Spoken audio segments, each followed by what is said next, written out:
Bonjour et bienvenue pour ce troisième épisode des Unboxing Sessions. Je suis Oussama Drissi, je vais déballer pour vous aujourd'hui la télécommande Graupner MX20 Hot. À première vue, l'emballage claque.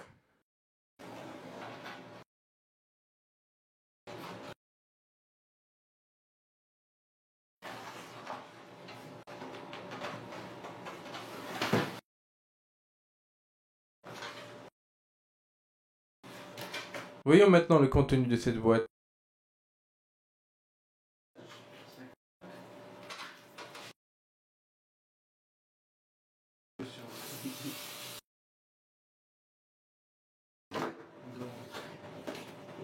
Un manuel,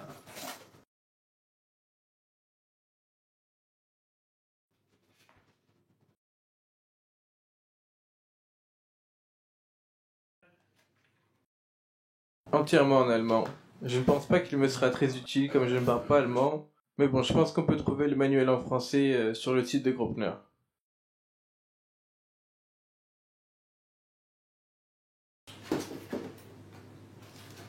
Une fiche pour la promotion du site Graupner et l'enregistrement des produits en ligne. Passons aux choses sérieuses. À l'intérieur de la protection en polystyrène, on a un récepteur GR16 8 voies, extensible à 16 en utilisant la fonction de sommation.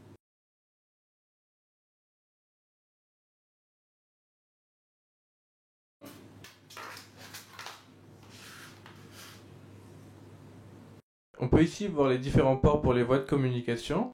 On en a 2 horizontaux et 6 verticaux. De l'autre côté du boîtier, on a l'entrée du port pour la télémétrie et les antennes de réception.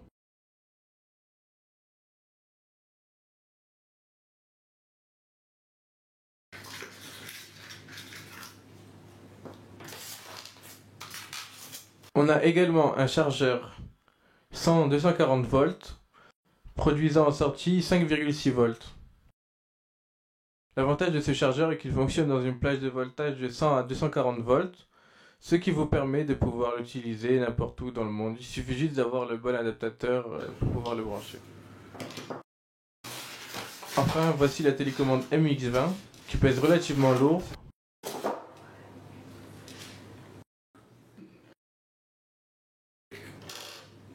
On a un écran LCD où on peut aussi bien lire les informations de télémétrie que les paramètres de programmation de la télécommande.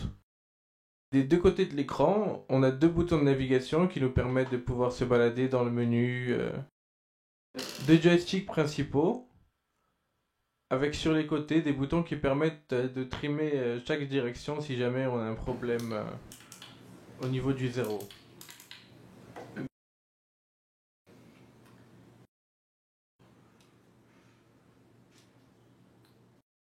On a ensuite toute une série de boutons de contrôle, un switch à 2 positions, un autre à 3 positions pour en servir par exemple à commander le zoom. On a un déclencheur qui peut servir à prendre des photos. On a 3 potentiomètres qui peuvent servir également à contrôler le zoom, mais surtout à contrôler l'orientation de la nacelle, celle qui embarque la caméra. Donc on peut ainsi contrôler le roulis et le tangage. En plus de ces 2 boutons, on a encore 2 autres switches, un bouton de 3 positions et un autre déclencheur. Sur le haut de la télécommande, on a une antenne de réception unidirectionnelle. On a un port de connexion data,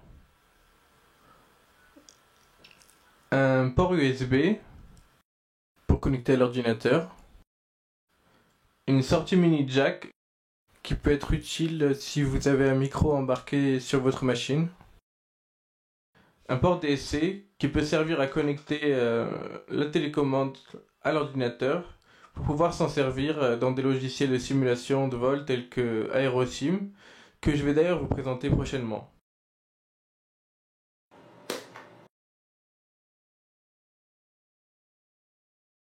La télécommande est alimentée par une batterie de 4,8 volts à 2000 mAh.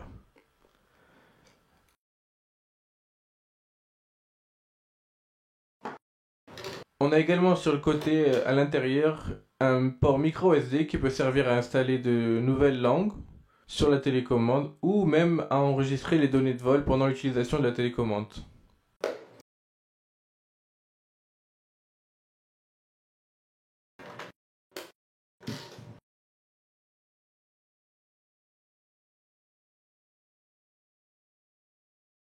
Quand la télécommande est livrée, il y a un ressort qui vient toujours remettre les joysticks dans leur position initiale.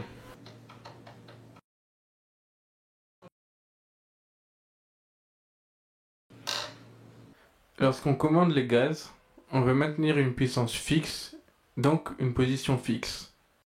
Que faut-il faire pour arriver à cela?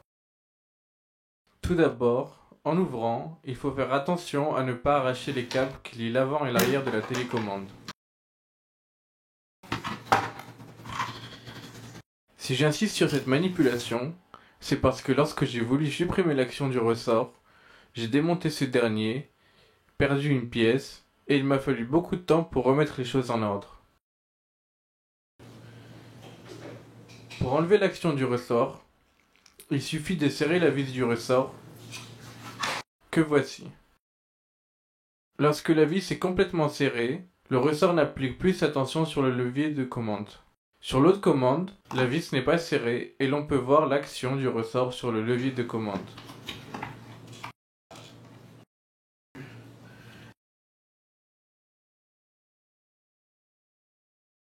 Pour augmenter la résistance du levier, on a sur le côté une première plaque qui peut se visser. Et pour avoir un retour haptique, on a une deuxième plaque qui, lorsqu'on la serre, provoque un crantage du levier.